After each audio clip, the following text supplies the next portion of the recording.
May I have your attention, please? We are controlling transmission.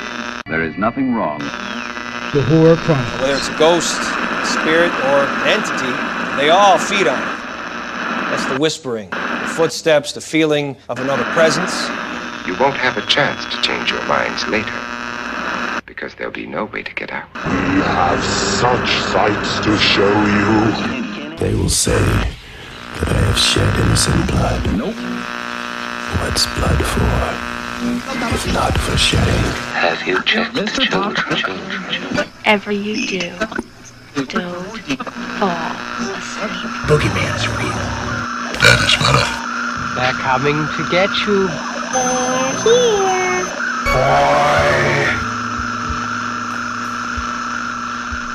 What's up, everybody? Welcome to another episode of the Horror Chronicles. I'm your host, Ryan, and with me, as always, you guys know who it is. I'll give you one guess. Who am I? That's right. Yeah. Oh, I'm sorry. I'm JT. Oh, yes. Yes. And I tell you what, we've been kind of cranking some stuff out this week. We have. Trying to get been- ahead of the game. Yeah, we're stepping our game up. But, so yeah, we might be a little loopy on this one. Yeah, that's all right. We're going to have a good time, though.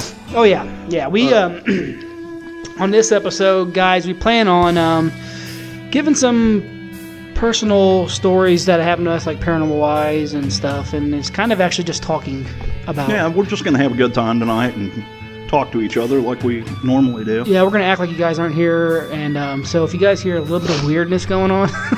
Like that. Sorry, I snorted. What are you snorting? Snot. I bet snot. That's not funny. Oh, man. Already, it's begun. No, today we're just gonna kind of talk about some personal stories of ours and just basically talk about paranormal in general. What we think about the ghosts and all that jazz. And Yeah, and I promise we're not going to sing. I Well, I don't think we are. Yeah. Who knows what'll happen? We might have a ghost moment. We might make some pottery. To ghost us with the mostest. Yes. Ooh, pottery. Yeah. I got dibs on the back though. I got dibs on being Demi Moore. Ooh. Oh man, here we go already. Here we go again. But anyway, so I mean, like I said, basically, I don't know. We're just gonna kind of go through this, and he's gonna move the screwdriver away from me because he doesn't trust me with the Probably screwdriver. stab me in the throat with with the it. screwdriver. We're gonna do this, play this ghost for real. Yeah. But I'm a little no- creeped out being over here in the corner. All this weird shit behind me. Yeah, I like it. Nice little setup. I actually, like I said before, I like it. It looks good. Kind of adds to the atmosphere. This is just laziness. I haven't put my Halloween stuff away yet. Yeah, but it's kind of cool because this corner right here is like, It's like our corner. Yeah, it's my corner, bitch. You leave your shit out of my corner. Yeah, it looks good for us. It adds to the atmosphere. But, to start off, I kind of, I've always had a really high fascination with I guess we'll call it paranormal for the lack of whatever. Just because, like you guys have heard me say before, it's like there's something else out there. Reality isn't what reality really is, and there's more to the world. There's more going on than what meets the eye, basically. Well, and there's too many people have seen too many things for there to not be something out there. Yeah, 100%. Somebody had posted on Facebook the other day that what is the one thing that you've always wanted to see from the paranormal? And my answer was proof. Yeah. I don't know that we ever will. There are a lot of things out there. A lot of pictures I've seen, a lot of videos. Yeah. It's not. You know what? And the thing is it's something that. Now, don't get guys that are. I don't want people to get mad at me for saying this, but it's like flat Earth. The flat Earth people. They're always like, well, whatever sorts of pictures. I'm just going to say it right now. Flat Earth people are morons. Don't mean to piss anybody off. If you're a flat earther, I'm it's not all trying good. to piss people off. I'm just being realistic here. But, it's like, okay, well, pictures don't prove anything. Where's the video? They show video of the video. That's all fake. Well, now in this world today, it's possible. Anybody can fake anything. Yes. I have seen a lot of stuff in my life, personally, and other people's stuff that have made me a believer in it. And that's what I was going to get at, is that now it has to be personal. It really does. You have to have seen it, and that's the only way that you're basically gonna. And you know what? I can't get mad at people for saying I want proof and I want to be able to see it with my own eyes. And until I do, then I don't believe it. There are so many times that I've told somebody a story, a personal experience or whatever, and they've looked at me and they're like, "Oh, you're nuts! You're a freaking liar," or whatever. And, when I was younger, I used to get mad at them. But then as the older I got, I thought, I can't blame them for getting mad. Yeah. Until it happens to you, you're more in that group of skeptics. See, I would get mad if someone called me a liar. But that's because I pride myself on I'm not a liar. You know what I mean? So it's one thing for you to say, okay, buddy, I don't agree with you, but okay, if you say you did, whatever, I don't think so. And that's fine. But don't say, oh, you're a liar. But anyway, it's like you said, it has to be kind of like a personal thing. You're going to have to, and the same thing with me. So I can't say nothing because, I want to see it. Yeah. And I have seen things, and we're going to get into that stuff. I have seen things and stuff, so I do believe. And, I know a lot of people who weren't believers and something happened and then they became believers. Yes. It happens all the time. Which, I want to tell this story. And, I don't want to get religious, but I'm going to tell this story for what it is. Because, I had a good friend of mine who just died recently. Probably about last year, he went into a coma. He got the hantavirus, I think, is what it was. Wow. And he went into a coma for, I think it was like a month or a little over. And he made it back out. He came back out of the coma, But like, this guy was a power lifter, man. He was strong as they come. Strong as they freaking come. And he withered away down to nothing almost, But he fought his way back. And he said, ever since he came out of that coma, he just did nothing but preach about God. And he saw something while he was there. Yeah, I'm going to tell you, the guys, that I don't personally, this is what I was getting at. I don't personally believe in, I believe in higher something. Mm-hmm. Maybe he's just calling it God because that's what he believes it is. I believe in higher something. But anyway, when he came out of that, he seen something. He went somewhere, he talked to someone or something, and he believed it with every ounce of his heart. Right. And, that's all he did from the time he came back till he passed away. And he always said, I got a second chance, and my second chance is to get out here, and I'm going to try to tell as many people as possible. He had gotten into arguments with a lot of our close friends and stuff, but it didn't matter. We were still friends afterwards, and he never changed his mind. Yeah. Ever. So he's seen something. Right. You know what I mean? Well, and true friends really shouldn't, bicker with each other about personal beliefs or whatever. Just because I believe in something and you don't doesn't change who we are. Yeah, exactly. Or the friendship that we have. And I've done that with myself with political stuff. I'm not getting political on here, but I have my views and other people have their views. And I have to, just kind of say, okay, well, we just won't talk about it. Right. But what I was getting at with that is that, there's something after. What it is, I don't know. But I know that we haven't got there yet. Yes, and and here's another story about that. That's kind of weird. My youngest brother, I have 5 siblings. My youngest brother, he died for like 8 minutes when he was younger. Mm-hmm. And they said that when he was coming back, he was coming out of whatever happened, coming back or whatever, when they revived him and whatnot, that he kept asking, Where's the angels? Where's the angels? Now, see, my brother was only 2 years old when this happened. Wow. And, you know, my family back then wasn't a very religious family. Like, we didn't go to church or talk about it, you know. But he talked about that. Now, like I said, I don't know what it is. But I believe there's something out there. Yeah. There's something afterwards, you know. Oh, yeah. Yeah, you know, everybody has different views. I guess I'll start this out by telling you that I am not a very religious person. I don't go to church. I don't, you know, walk the walk and talk the talk. But I will tell you that I do believe in God.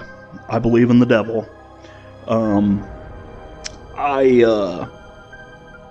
don't believe that there can be light without darkness. Yeah. And there can't be darkness without light. Yeah. That's really all I need to say about that. Yeah. So I'll tell you a story about my mom. My mother died at a very young age. She was 45 years old. She got sick, went into the hospital, and I remember her telling me this story. She'd been in the hospital for months. She was in the intensive care unit. She actually spent 8 months in the hospital before she passed away. The month before she died, they had finally taken her out of intensive care and they moved her up to skilled nursing. The first 7 months she was in the hospital, she was on a ventilator, couldn't talk. You know, she communicated with us. She got to a point where she could write stuff down and talk to us when we would come see her and stuff. Mm-hmm. But anyway, she had gotten moved up to skilled nursing and was doing fairly good, you know, and I would go visit her and she would talk to me and I'd sit there in the room and we'd talk about all kinds of different stuff. And just out of the blue, she said, you know, I had the weirdest dream that I was standing at these gates and these gates opened up, and when they opened up, it was like there was a dragon there and it was breathing fire on me. And she said, you know, after a little while, she just woke up from the dream. There really wasn't much to the dream. But I did find out later from one of the nurses that she had arrested and she had passed away for a few minutes. Yeah, and they brought her back. And it was during that time, around that time frame, is what she was recalling that dream from. So, you know, then of course Mom's like, you know, I've done so many bad things, I'm going to die and go to hell. I personally didn't believe that. My mom was a great woman. She really was. She, you know, she never beat me. She never had to, you know, my sister, either one, you know. I mean, my mom was a yeller. She'd get mad and she'd yell at you, you know, and just her yelling at us would make us feel horrible, you know. I remember as a young teenager, I was more afraid of my mother than I was the police. Yeah. And it wasn't because she was an evil, vicious woman or anything. She was just very strong. You know, my mother was a very strong person. So, you know, we talked a lot about that, and she never really, you know, was a religious person either. You know, my whole family wasn't. You know? Yeah. And, you know, it's just how we grew up, you know. My mom believed in God and believed in the devil, you know, and so did my grandmother, you know, and that's just... Well, it's kind of like, if there is no dark, then what makes light light? Yeah. You know, it's... That switch on the wall and electricity. And there is a light bulb in there, but... Yeah. So, I mean, but, yeah, basically, yeah, you know, there's something else that's there. And this by no means that I've ever thought about suicide. Never in my life have I ever. Yeah. I got 2 awesome kids and a great wife, and I love my life is pretty fucking good right now, pardon my French. So yeah, mine too. I can't complain. But what I'm getting at is, I often find myself just kind of wondering what it's like. What if afterwards? Yeah. Oh, you know? Yeah. What comes afterwards? What comes afterwards? I almost often find myself thinking about, like, because I do believe in ghosts, and I do believe that I've seen things and that, and I know there's something. everything that's out there has a hint of truth to it. It comes from somewhere. Do you know what I mean? Yeah. It comes from somewhere. So like, it's kind of, it's like 50-50 with me. Sometimes I catch myself like being like, man, it'd probably be pretty cool once you pass away, like that feeling, because like, once you pass, they say if you die, when you start feeling that you're going to die and your body starts going into that you get that, like we talked about the DMT thing, you get that feeling of euphoria, you know. And there are numerous stories about like elderly people in nursing homes who were totally, say, catatonic, and haven't spoken a word. They will all of a sudden come out of it and, talk to people just fine and be extremely coherent and then pass away hours later. Oh, yeah. There's something going on in the brain that, that does that. Brings them back to reality, so to speak, which is kind of crazy. And there's stories of like, just like there's stories of like, we'll go with this one, like the cat. There's a cat, like there was a story about a cat that lived in this retirement home. Okay. And this cat would, every time that these the nurses and staff or whatever would find this cat sleeping in the bed with one of the people, they would die. They would die, and that's it. And I've heard about that. And the cat, it happened every time. The next day, people would be dead. Yeah.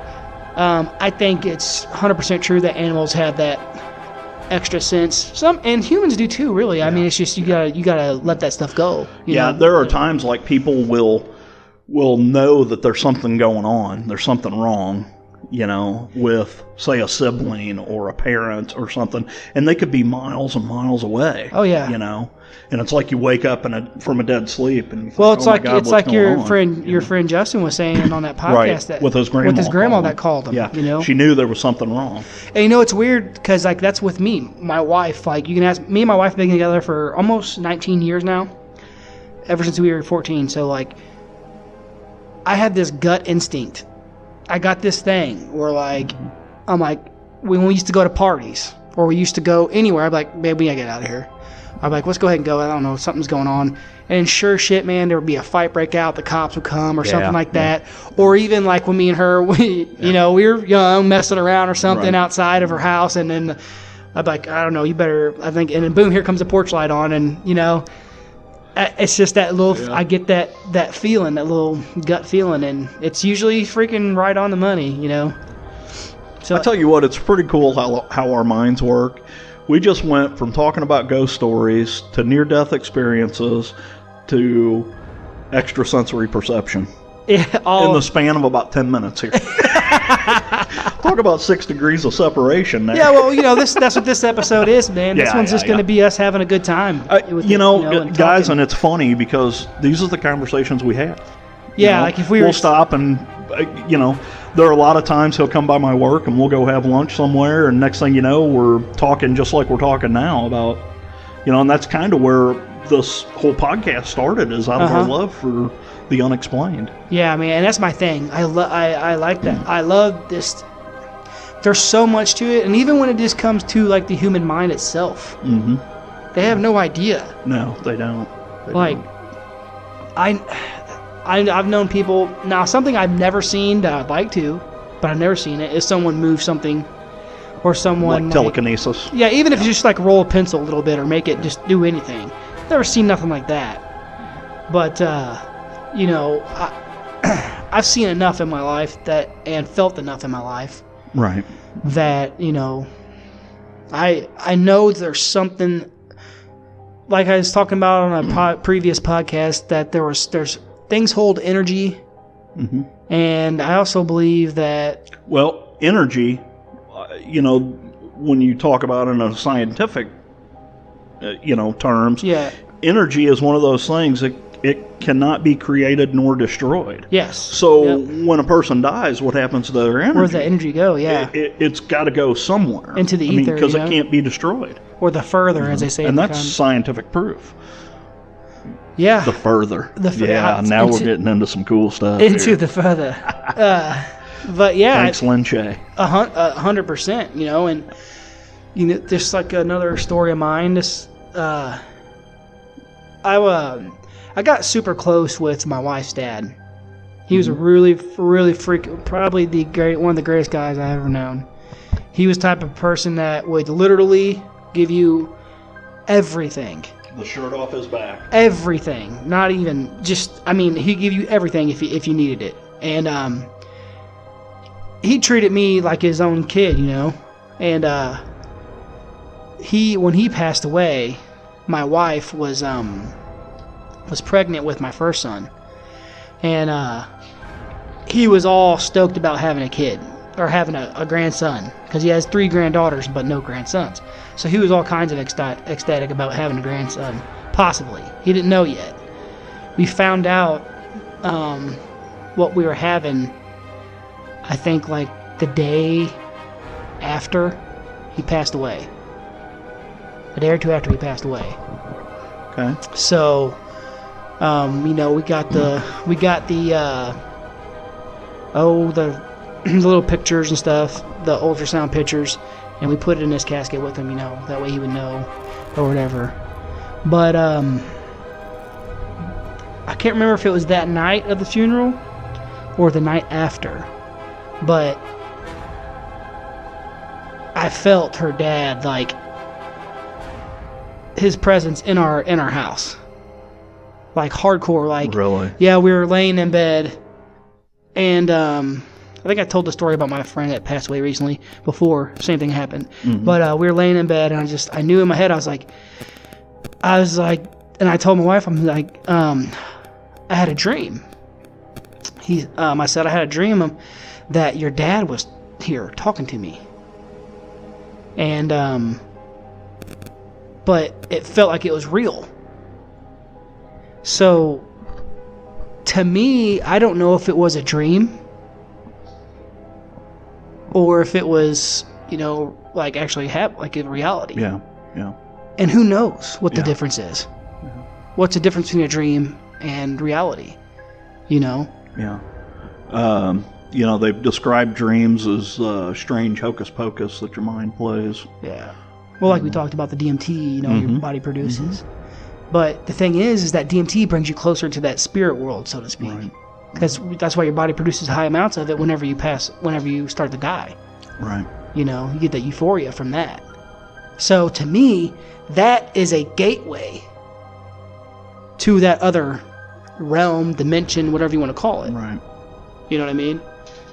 I gotcha. That's why I told my buddy, me and him had this huge conversation the other night about weed and drugs and stuff, you know, and because I'm a firm believer that marijuana should be legalized all over the place. You are the man. Well, you know, I've never used it a day in my life, and I don't, you know, it's whatever. But I know I know the history of why it's illegal. Right. And I know that if you can go out there and buy Oxycontin, but you can't smoke weed, right, or eat edibles, it's a little freaking ridiculous. Yeah. But anyway, you know, we don't want to get onto our views about weed. Yeah, but basically we got to talking about DMT. Yeah. And I said that's something that I would actually like to try. You know, you have to do it with someone that you highly trust, that in a safe place. Oh, yeah. But I really feel like that's a connection to that other side. You know, like you can get a glimpse, kind of like we talked about in the Phantasm episode that we did. How he falls through that doorway and he's got a glimpse of what's going on. Right. You know, but you come back. Yeah. And that's kind of how I look at that. But that's cool. That's cool. You know, there's things I would like. Something that I always wondered about, you know, because like I said, I've had dreams about people that have passed away, that are friends and, you know, family and stuff. But since I've gotten older, my grandpa, my dad's dad, he passed away when we were pretty young. But he was a huge part of our life, you know, because like we lived on the same property. Him and my grandma moved on the 5 acres that my dad had. We had anyway. And he would always, and when he got off work, he was a welder, you know, and when he got off work, he would sit out in the yard and he'd make us run laps and race and see who'd win. Let me feel your heartbeat. And he'd feel our heartbeat. Oh, man, you must have been. And he would tell us all stories and jokes and stuff, you know. And it's funny because he had a rooster that followed him around like a puppy. That rooster would follow him. He'd walk the whole yard, the whole 5 acres. He'd walk it. That rooster would be right next to him. Wow. He would sit down. He would sit down on on his chair. Mm-hmm. Next to my grandma. They had those little like wooden chairs that have like the table in the middle, connected, all big bench. Yeah, I know what you're talking about. He would sit down, that thing would jump up on his lap, and he'd just pet its head with his finger, and it'd sit there and just like a dog. Wow. But anyway, get away from that. But as I got older, you know, I'm like, man, I wish I would love to have an adult conversation with my grandpa. You know what I mean? I would love to have gotten to know him on that level as an adult, but I've never dreamed about it. Something I've always wanted to do. I'm like, man, because people ask you questions, you know, who would you want to talk to if you could sit down and talk to anybody who's ever died, you know? Yeah. And maybe I would love to sit down and have an adult conversation with my grandpa, you know? Mm-hmm. From that view. Never have I dreamt that, though. Yeah. You know, it's kind of... See, for me, it would be my mom, you know, because I lost her before I was mature enough to actually have an adult conversation with her. There you go, yeah. You know? Now, granted, my mom passed away when I was 18, you know, so... You know, but I was a hellion, you know. Yeah. I mean, all I cared about was partying, you know. And, But yeah, like I said, I never got to have that, and I've had experiences with other people who have passed away. Just sometimes you hope, you know, that you get that chance or that experience. Yeah. I mean, like I said, it doesn't scare me or nothing. Right. So. It's kind of, I think it would be freaking awesome. Cool, it would be cool. It would be cool.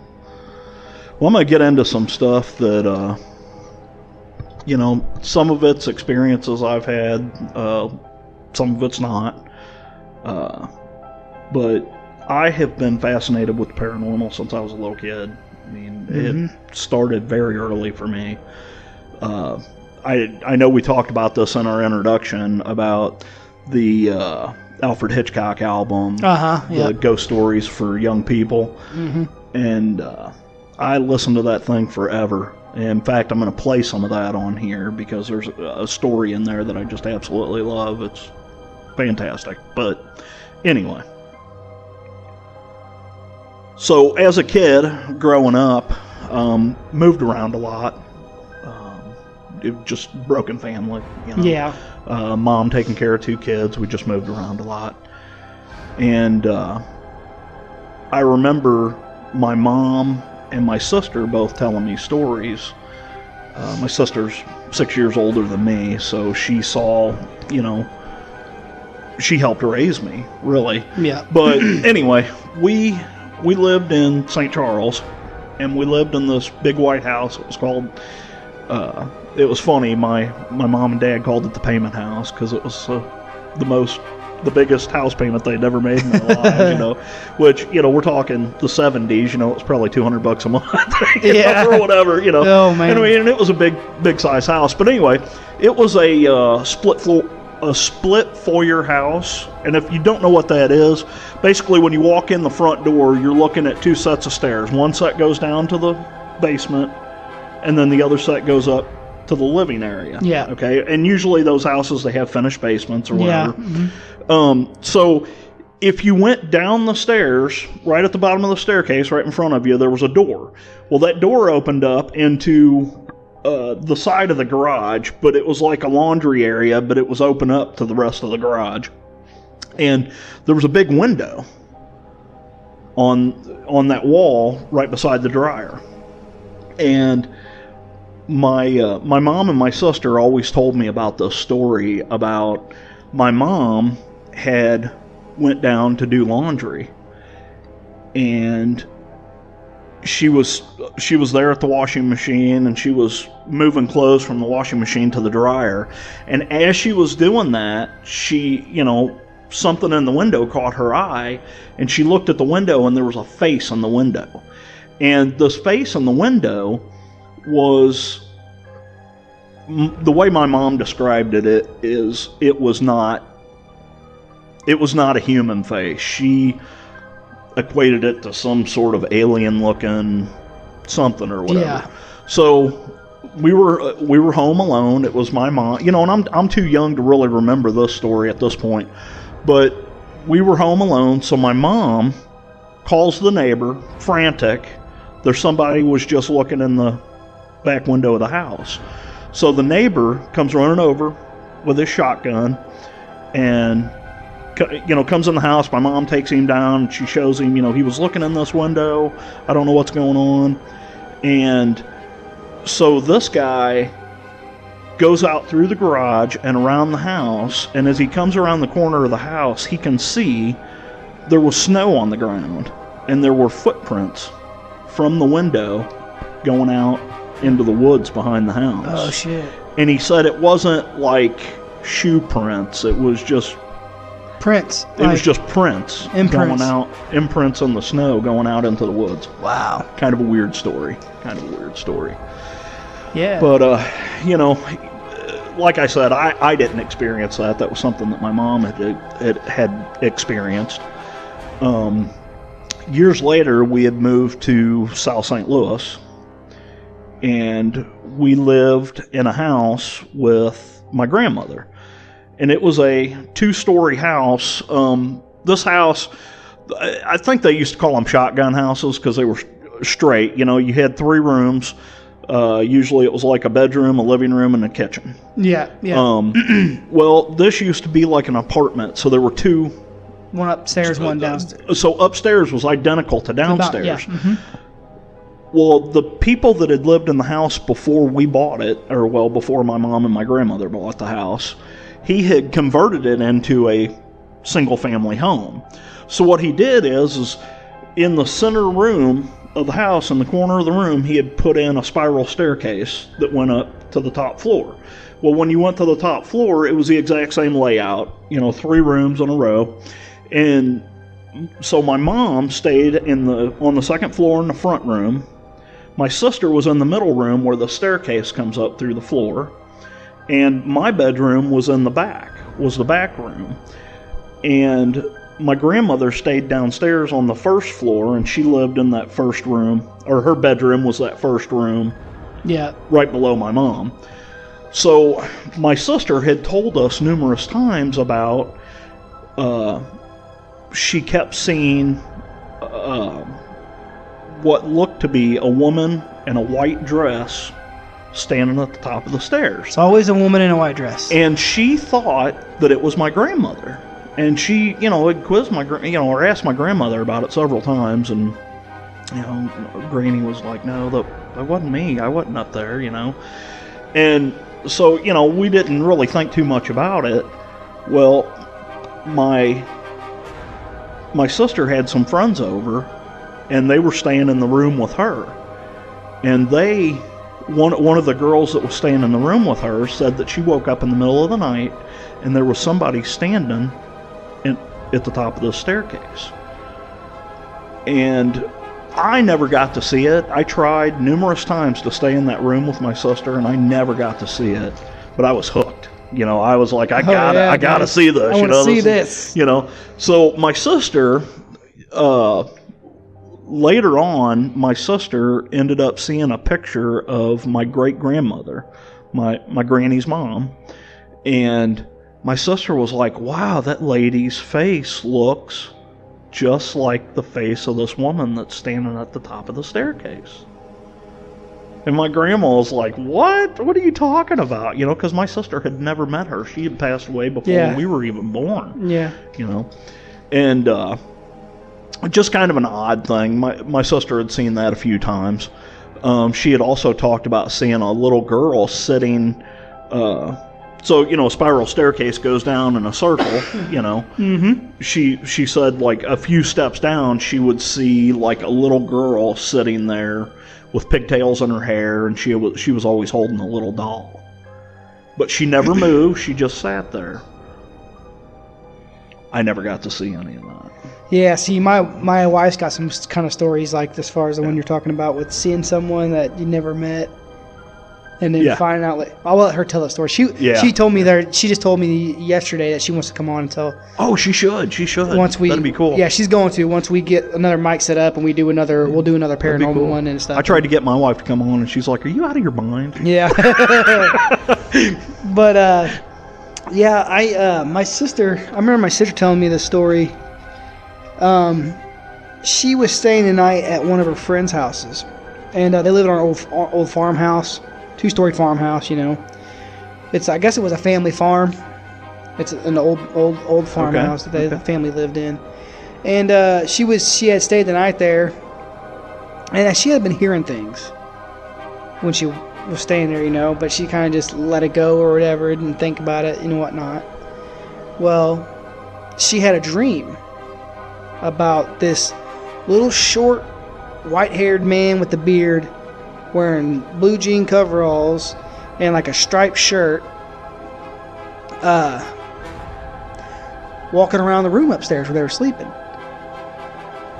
And she was freaking out about it. Well, she thought it was a dream. It wasn't a dream. Because she's like, I thought I was dreaming, but then I got up, had to go pee, so she went to go pee. Mm-hmm. And she had seen him in the mirror. Oh, that's creepy. Dude. And then she said that you don't see people in the mirror, dude. Dude. Creeps me out. Well, and then she said that she woke up the next day and they were all talking about stuff and was like, oh, whatever, blah blah, But then she said to start describing what she saw, and her friend's mom was like, hold on a second, wait right here. She went and got a picture, and it was the exact coveralls, blue and white striped shirt, beard, everything. It was him. It was her great grandpa. Her great grandfather. Wow. And cool. That's who she had seen there. Yeah. And I was like, whoa, that's wicked. She's seen him in the freaking the mirror thing. That's creepy. Yeah. Well, and that is really interesting because you hear about that happening a lot. Like it's almost like they're coming to check in on you or whatever, just to make sure you're okay. They're not doing anything. They're not there to cause you any harm. Like in my sister's case, this woman never did anything. She'd just be standing at the top of the stairs. Yep. Looking at her. Sometimes it's like that. Sometimes it ain't. Sometimes it ain't. But, well, in this case, my dad, I remember him telling me this story when they were kids. They lived in the Boot Hill down in like Portageville and Sykes and stuff like that. That's where my dad was raised. And they had an old house down there, and they were raising hell one night. Him and his buddies out drinking and shit, blah blah. Well, they come home, and there had been experiences in the house. Okay. They already, and he was with his buddies talking about the attic was in his room. And he was like, yeah, this place is haunted, messing with his friends. And they're like, fuck you, whatever, blah, blah. So he said, he went up, he's like, it's all right, I'm going to tell these ghosts. And he said he went upstairs, or he went up, popped the attic, lid open, was like, if you ghosts disturb us tonight, don't let us sleep, blah, blah. Starts running his mouth, these ghosts drunk, So they slept like an angel. They wake up the next day. They come downstairs.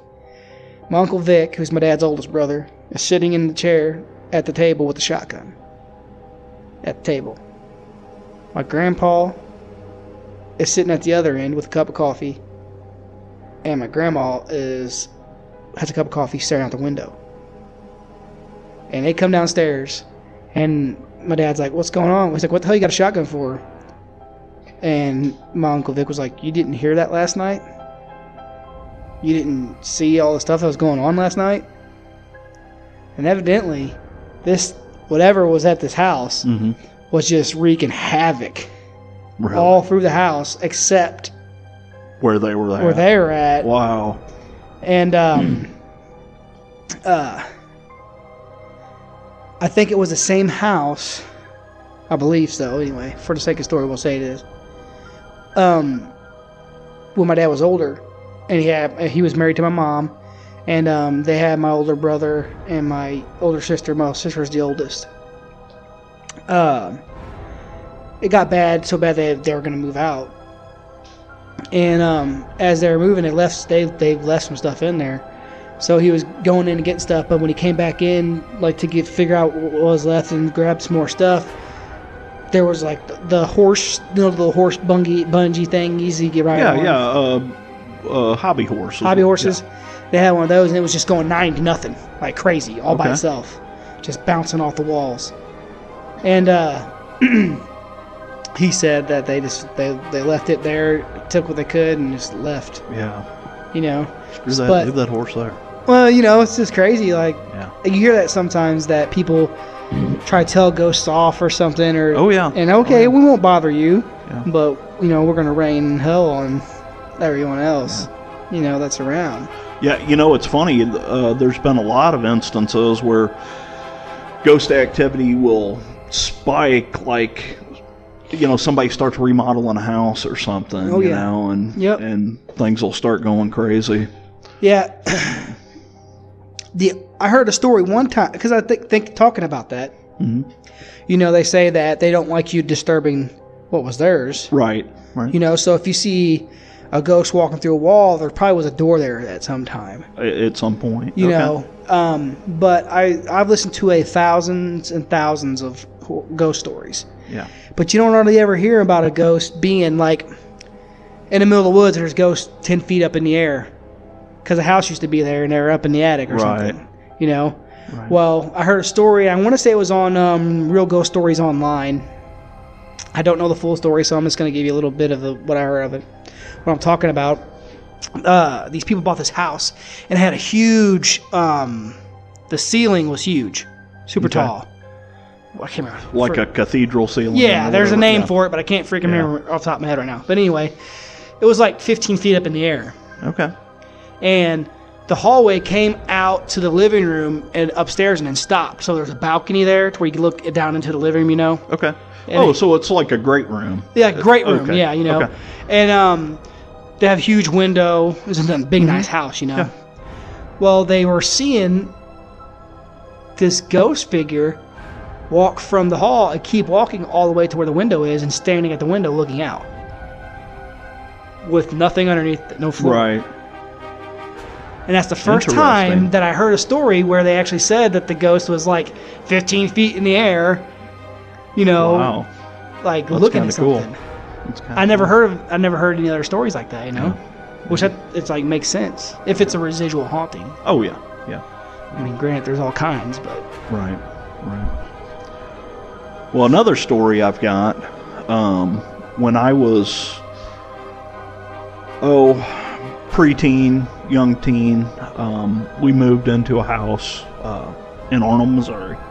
I don't mind people knowing where I was at.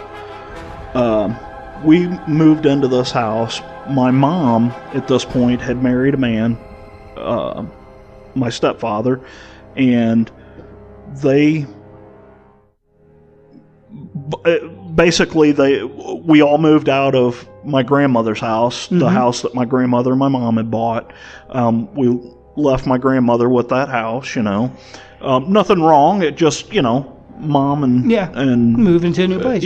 But they just wanted a new home of their own. So we moved to Arnold, and we lived in this.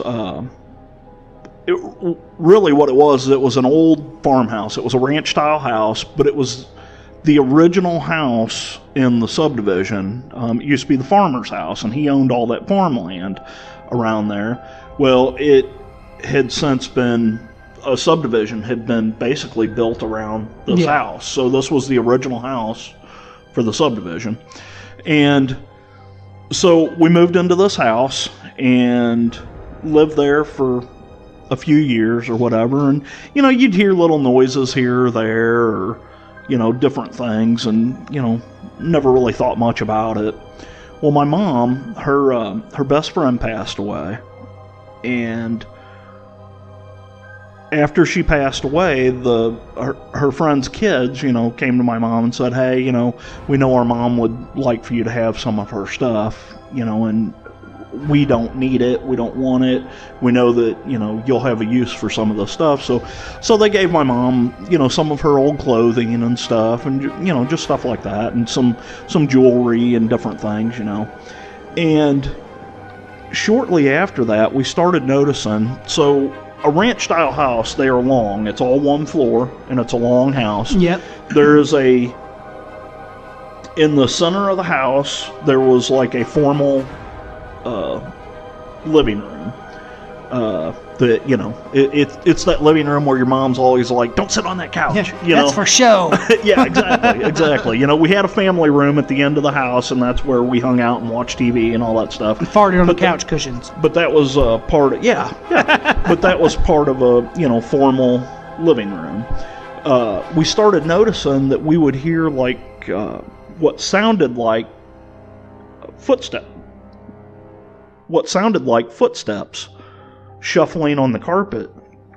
And you would hear it occasionally. It's not like you heard it every night. But shortly after that started, we started getting this strange aroma in the house. And it was what my mom described. She thought it smelled just like the perfume that her best friend used to wear. Now, possibly that could have been on some of the clothing, because my mom had some of that clothing in her closet. It could have possibly been on that. But what would happen is we would hear late at night, you would hear like feet shuffling on the carpet, and it was like you could actually hear them walk all the way across that living room. And then all of a sudden you'd start smelling that smell. And it was a good fragrance. It wasn't like, rotting meat or anything like that. It wasn't anything gross. But it was just, it was odd. Oh, yeah. So that room in the house, for some reason, it was always the coldest room in the house. Don't know why. It was always freezing cold in there. In the middle of the summer, it'd be freezing cold in that room. It was just weird. It could have had something to do with the air conditioning. It was an old house, Yeah. Could have had something to do with the air conditioning, the way they ducted it in there or whatever. I don't know, but it always stayed cold in there. So we go on, it's probably a year has went by that we've been hearing the shuffling footsteps in the living room. So the 3 bedrooms in the house were at one end of the house. So there was like a little hallway, and it was, three bedroom doors and a bathroom. Mm-hmm. Okay, so if I walked out of my bedroom door and took 2 or 3 steps, I was basically walking into this formal living room. So I decided one night, okay, I'm gonna stay in that living room and see if I can find anything. See if I see anything. Yeah. Uh-huh. So I stayed the night in there and froze my ass off. I mean, it was bitter cold. It was crazy. So there was a couch against one wall, and across the room from that couch was a big picture window, and right beside the picture window was a little alcove of the house that went out to a front door. That we never used that front door. We always used, it was weird, this house was weird, it had 3 front doors on it. We always used the front door that walked into what they call a breezeway. It's basically an area between the kitchen and the living room. Yeah, like a mud room they call it. Kinda, yeah. Yeah, because whoever had owned the house before us had converted the garage into the family room. And gotcha. That's where our family room was at. So I'm laying on this couch, and if I look straight ahead of me, I am looking at, there's a picture window and a door, the little door, and then right beside the front door there's a chair. So I'm laying there, and I am just about to drift off to sleep, and I start hearing the shuffling footsteps. And so I'm scared to death. And I'm laying there, and I'm thinking, oh my God, do I dare open my eyes? So I did. I kind of opened my eyes, and I kind of rolled my head over to look towards the living room, and there was a coffee table in front of that couch that I was laying on. The coffee table really has nothing to do with the story. It was just there. But as I was laying there, I looked across the room, and the shuffling footsteps stopped. It just completely stopped. And so I laid there for a little while. And as I was laying there looking at that chair, now there's no lights on in there. The only light is what's coming. Ambient light. Coming in from outside. And my mom always had like, she had like thick curtains on the window, like they would be like pulled to the side, so and then there was like a sheer curtain underneath that. So there was a little bit of light in there, but it wasn't very bright at all. And so I'm laying there and I'm looking at this chair, and all of a sudden I see movement in this chair. And I'm like, what in the world is that? And so I just laid there staring at it for a little while. I don't know what I saw, but I'll tell you what I think I saw.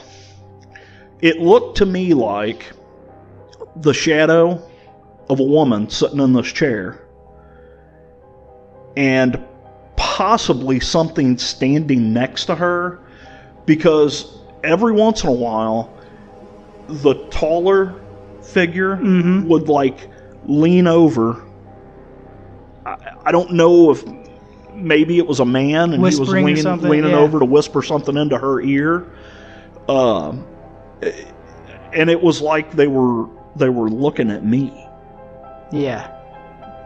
But I don't, like I said, I don't know what I saw, but that's what I saw. Yeah. And it was very, very creepy. Oh man, yeah, it sounds. And I laid there as long as I could. And then took off running. And eventually I drifted off to sleep. Oh yeah, I did. You hear and that? When I woke up the next day, never again stayed in that room. You hear people say all the time, like, Never. "Oh, and I fell asleep." People are like, "How do you fall asleep?" It just happens. Yeah, but we used to hear sounds all the time. You would hear doors move. I got a crazy story, dude. It's gonna sound like I'm a creeper or something, but I was only like 13 years old, or 12. I might have been 12 years old. You are a creeper. Yeah, I was probably 12. I was probably 12 years old, and I don't know if you can be considered a creeper at 12 years old. Yeah, so I was 12 years old, and me and my buddies and stuff, we were hanging on the roof. The house that we lived in, we lived on a hill. Mm-hmm. So the houses gradually went down. Right. So we lived on the hill, and we were hanging out on top of the roof of the house. Yeah. Well, if you're on top of the roof of the house and you're on like the left side of the roof, you can see the next house. And like it was a 2-story house, so it was kind of level. You can see right into their window. Okay. Right. So it was the bathroom window. But anyway, I didn't know that. Well, usually bathroom windows, though, they've got that weird like texture to them. Yeah, this is just a plain old. It was window. a small window though, but it was a bathroom window. But I didn't know at the time. He knows it was small because he couldn't fit through it. Yes, I didn't know at the time. No, but it comes into that because like me and my buddies were sitting, me and a couple of my friends were sitting on the rooftop and stuff, and then like I'm looking, and I catch this face in the bathroom window. And at first I was like, oh, it's probably the neighbors thinking that, Yeah. Well, I like looked and I was like waved, but it just stood there. And as my eyes kind of adjusted, to see to make out the face. Right. I noticed, I'm like, dude, that's not a normal face. And I was telling my friend at the time it was just me and him. I was like, dude, you see that face there? He's like, yeah. I'm like, dude, that's not a normal face. And he's like, well, I seen it. I don't know. I didn't get a chance to like actually make it out, but I seen that someone was standing there. Right. I'm like, dude, that was not a normal face. Well, like I said, I was 12 at the time. The people that lived there, had a son. I think it was like 15. Yeah. 14 or 15, something like that. But I ended up being friends with them or whatever, and I went staying at the house one night. So I finally get into this house. I've always kind of liked this big new house they built, 2-story. Well, when you walk into the house through the garage, you go into the house, the stairs are in the middle, and they go up, and it's like a square up top. Okay, yeah. So, but when you go through that window, I found out was a bathroom window. So I'm like, oh, that's what that window is. That's a bathroom window. I didn't know at the time. Right. So, but anyway, on the bathroom toilet, on this back of the toilet there, on top of the tank, was a book. And it was a book about Satanism or something. Holy crap. And the face I seen was the face on the cover of that book. Wow. And I remember that to this day. That's wild. And I was like, whoa, that's freaking weird. Because it was a decent size. I mean, it was probably like, about the size of a small plate, a small plate, like a saucer. Yeah.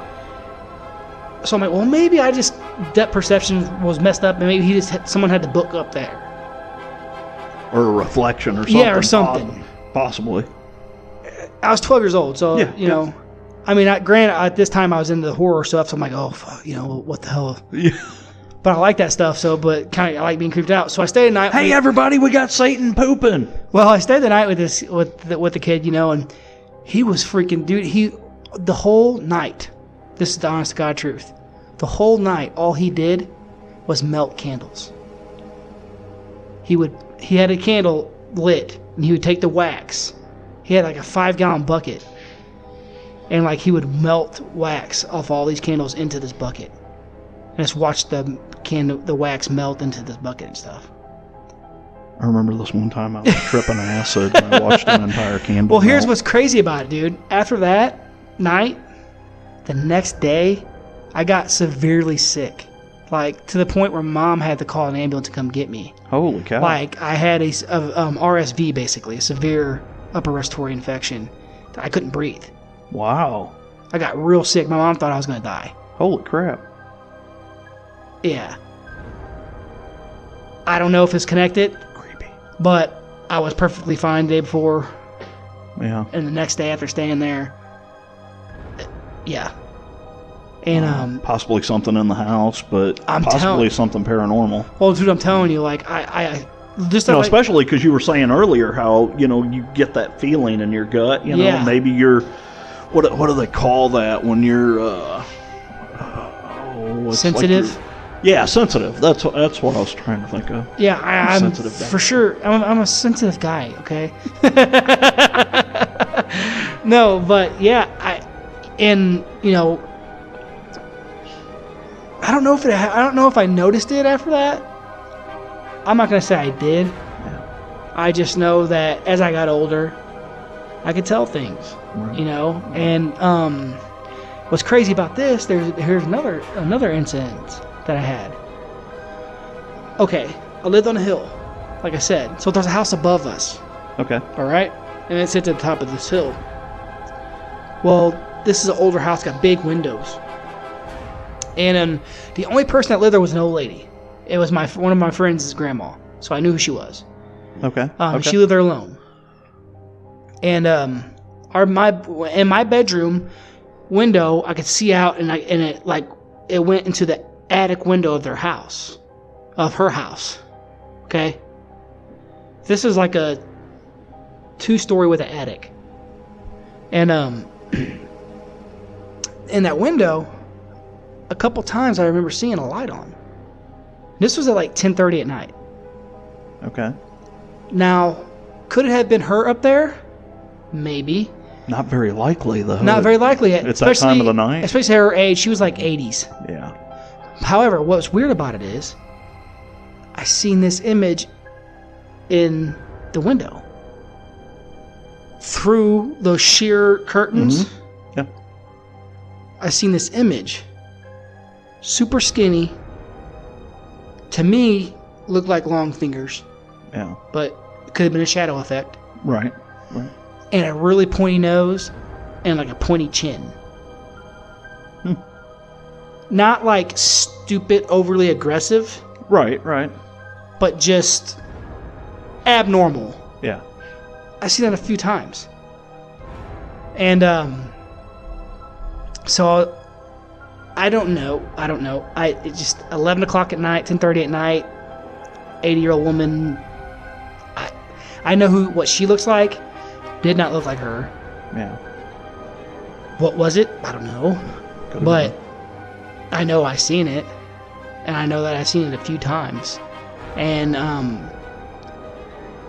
I can't explain it.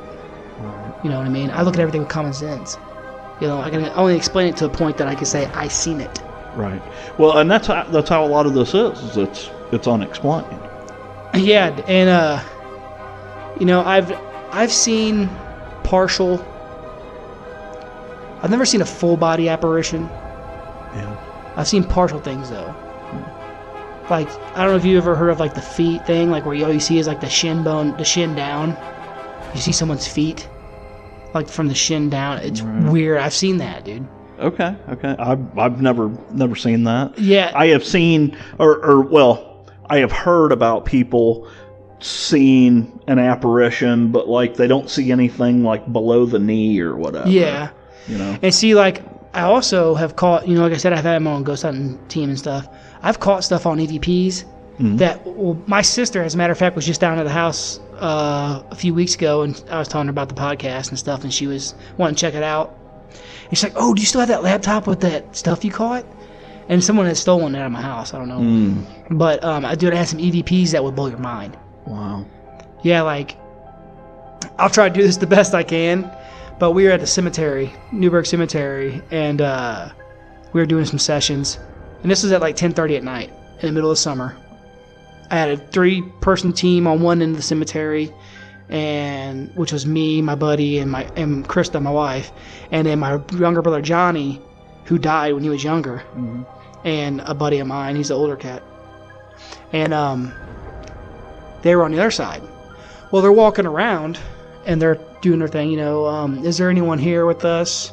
Is there anyone wanting to talk? You know, blah, blah. And then my buddy jokes around. He's like, "Sorry for stepping on your heads because it's dark out here. We can't see where we're going." You know, it's funny. I'm not trying to interrupt you here, but yeah, that was one thing. Like, every time I go to a cemetery, I always feel bad about that. I'm always trying to like walk around the graves and stuff. Yeah. And so he says that, you know, and right after he says that, you hear this thing, and it kind of sounds like it's like, just like that. It sounds like it's saying, when we listen to it over and over, and what it sounds like is, thanks for coming out this evening, like a eulogy. Wow. And dude, it was a lot clearer than that. I can't do it like I heard it, like we had it. But dude, I showed everybody that. There's at least 20 or 30 people I showed that to. Wow. You know, and my sister, it still creeps her out to this day just thinking about it. Yeah. You know, the only time I ever tried to do any kind of EVP work was when I went to Alton and met Troy Taylor and went on a tour with one of his friends. The guy's name is Luke Naliborski, which he's got some books out too. And he took a bunch of us into an old church, and I recorded for a couple hours in there. Never really caught anything. But, you know, when you record a couple hours like that, it's kind of hard to just sit and listen to silence. Yeah, it's very hard. Like, you have know? to have the patience to listen. Right. And what I did notice, though, was since there was a group of people, I mean, if you had somebody off in another room and they were talking, echoes. You would catch it on your, you know. Yeah, it's very important. It's very important to, But yeah, I mean, I know we're coming up on the hour mark here, and we try to keep it at that. Keep you guys, you know. Well, and it's up to you. What do you want to do? Do you want to keep going, or do we want to try and do a part 2 to this? I think we'll definitely do a part 2. I think we're going to be doing multiple ones, to be honest with you, because I got some stories. Yeah, because I've got some other stories that I really want to. I definitely have some other stories that we're going to do, and to be honest with you, I'd like to have my wife here because she wants to talk about her stuff. That would be cool. So I think in the next episode that we do with this, we're going to have my wife come in and stuff. Okay. Just join in on the conversation. Sounds good. But sorry guys, we didn't mean to. If we spun off on anything, we didn't mean to. But that's just us. Yeah, that's what we do. But hit us up on Facebook, the Horror Chronicles Podcast, and hit us up at the email address horrorchroniclespodcast@gmail.com. I gotta remember that so I can tell you that. But anyway, it's so hard. Until next time, guys, just always keep it creepy.